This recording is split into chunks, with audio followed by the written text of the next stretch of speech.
हमारे भारत में नेता बनने के लिए शिक्षा कोई ज़रूरी नहीं है। अनपढ़ हो, गँवार हो, सभी लोग नेता बन जाते हैं। लेकिन चीन में नेता बनने के लिए कई पड़ावों से गुजरना पड़ता है। सबसे पहले तो वहाँ शिक्षित होना ज़रूर हो जाता है।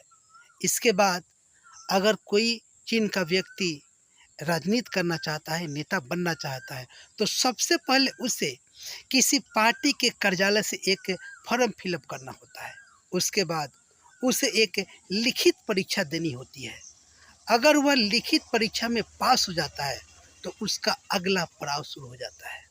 और अगला पड़ाव होता है कि वह साल भर उस पार्टी की निगरानी में रहेगा। यह देखा जाएगा कि इसका कैरेक्टर कैसा है, देश के प्रति इसमें देशभक्ति है या नहीं है।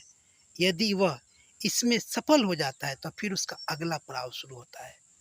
और अगले पड़ाव में उससे 4 सवाल पूछे जाते हैं। पहला सवाल होता है कि देश में आर्थिक संकट आ जाए तो उसका निपटारा कैसे किया जाएगा।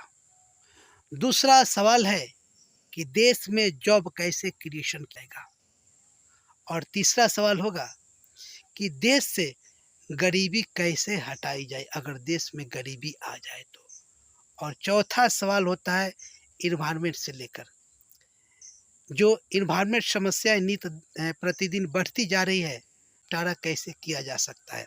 अगर इन चारों सवालों का वह संतुष्टिपूर्ण जवाब देता है तो फिर वह नेता बनने लायक बन जाता है। संतुष्टिपूर्ण जवाब नहीं दे पाता है तो फिर वह 30 सालों तक उसका राजनीतिक करियर बर्बाद हो जाता है। वह 30 सालों तक नेतागिरी नहीं कर सकता है, नेता नहीं बन सकता है।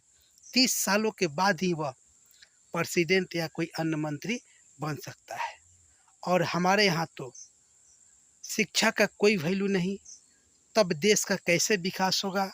यहाँ तो राजनीति और नेतागिरी अयाशी का एक अड्डा बन गया।